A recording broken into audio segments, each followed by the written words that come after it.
What are you doing joyriding in the Pegasus? Your research reconnaissance mission was not scheduled until... Wait a minute, what's that uniform you're wearing? What's that look on your face? You have a lot of questions to answer, soldier. Once you have finished logging your report in the command center, I want to see you in my office immediately.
Checking for temporal discrepancies.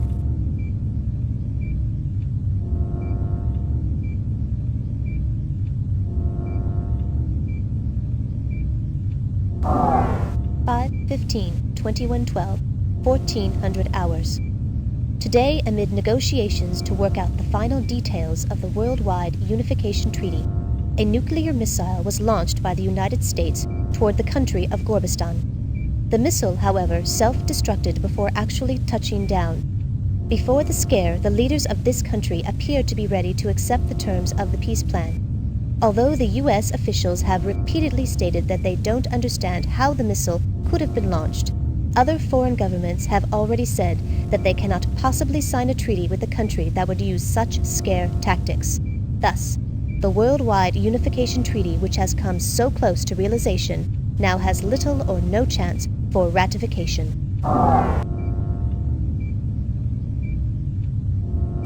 May 15, 2112. The government of Gorbistan appears ready to agree to the terms of the Worldwide Unification Treaty being set forth by the United Nations. However, at least one terrorist faction disagrees with the terms of the plan and has expressed this disagreement by taking hostages. Nevertheless, it appears that the Worldwide Unification Treaty will be signed by Gorbistan and all other nations of the world.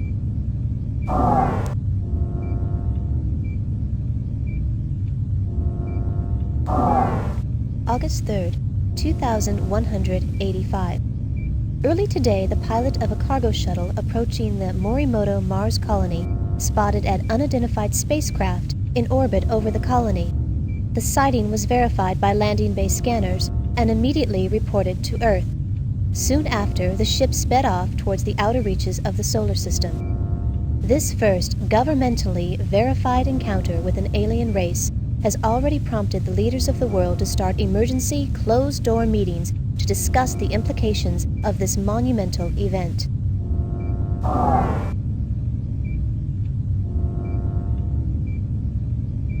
Eight 3/2185, 0800 hours.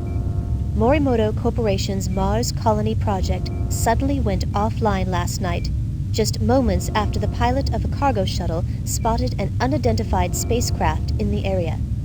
While it is still unclear what has happened, many believe that the colony may have been destroyed by a malevolent alien race.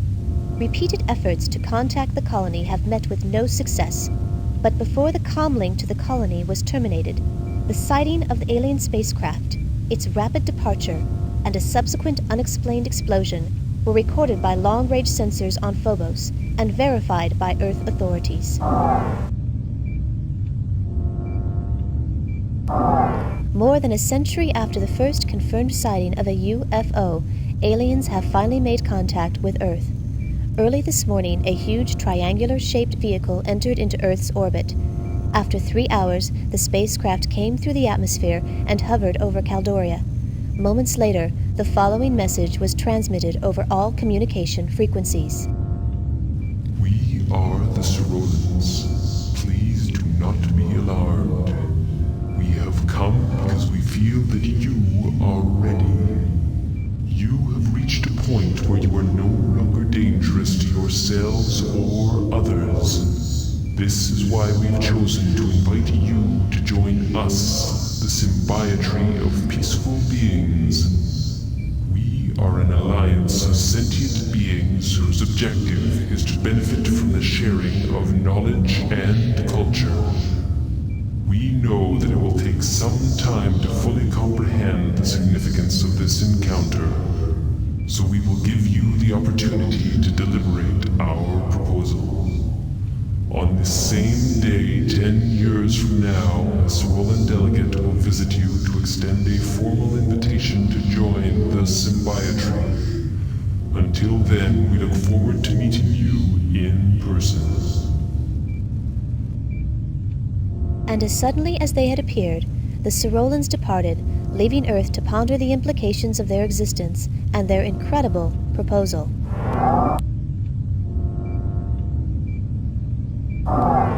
Today, 123 years after the first official UFO encounter, an alien spacecraft entered into Earth's orbit. After several hours of silence and mounting tension, the aliens transmitted the following message over all communication frequencies. We will return when you are ready. While no one is quite sure what this message means, many leaders have voiced concern about interacting with an obviously powerful and potentially dangerous alien race.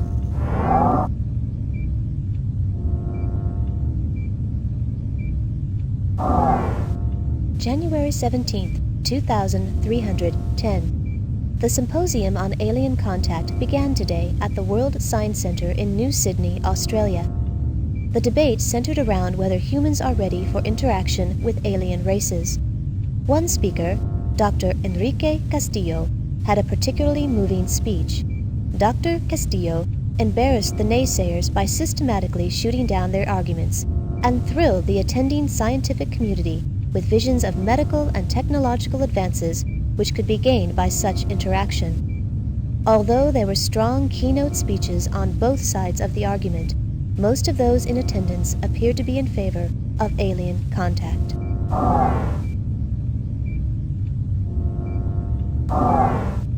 One 17-2310, 1800 hours. Dr. Enrique Castillo, a well-known biologist and advocate for establishing alien relations, was murdered earlier today. During his speech at the Symposium on Alien Contact in New Sydney, Australia, Castillo was speaking on stage at the World Science Centre when the single shot from an unknown assailant was fired. He was later pronounced dead on arrival at the Darling Harbour Medical Complex. The murderer is still at large. Dr. Castillo was the most outspoken at the debates and firmly believed that contact with alien races would be beneficial to humanity.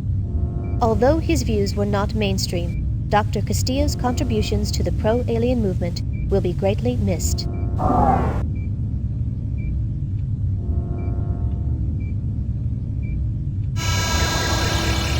After I was alerted that you had the historical log, I began monitoring your actions. I just downloaded the information regarding the temporal distortions. I still can't believe it has really happened. I'm reviewing all of the information about this matter, but it's obvious I can't risk sending you back to change things now. My life in the only world I have ever known is at stake, and no one, no matter what the regulations say, is going to change it for better or worse. As of this moment, consider yourself a hostile enemy of the state. I'm sending robots 1 and 2 to guard the command center door until I can figure out how to dispose of you. I'm sorry, Agent 5, but once I destroy the historical log you brought back from the prehistoric site, the only memories of your world will be in your head. And that's where they're going to stay. Initiating auto-activation of Contingency Program 13, which states, any attempt to obstruct a TSA agent while on a mission is a direct violation of TSA Regulation 11. Override code implemented. Attempting to establish link with Command Central Computer Core. I/O link established. Agent 5, you may now utilize the TSA Central Computer. New target acquired. Rerouting robots. Rerouting robots. New target acquired. Rerouting robots.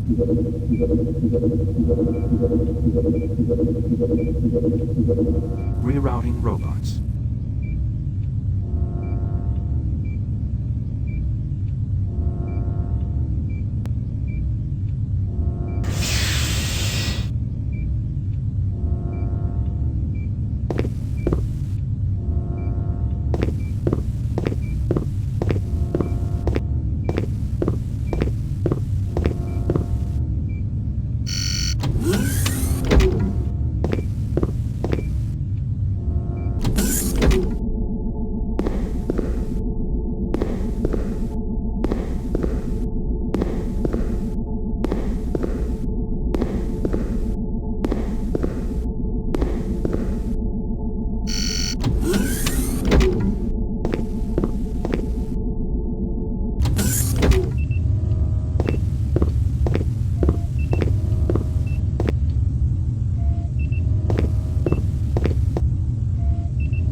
Access authorized for Agent 5G, Blackwood. Biosuit detected. Suit already in place.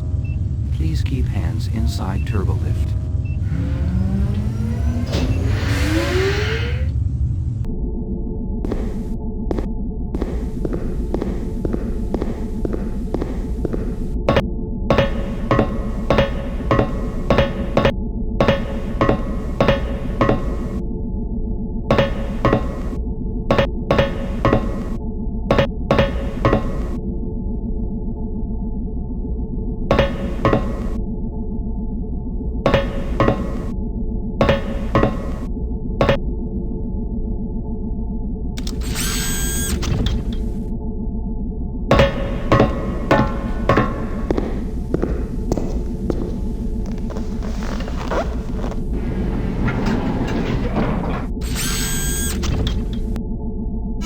Paige! Wait, let's talk this over. I'm sure we can figure something out. I will give you any... According to TSA Regulation 11, all communication and data links to the outside must be severed to prevent possible obstructions from hindering the completion of the mission. Now proceeding with the I/O isolation procedures.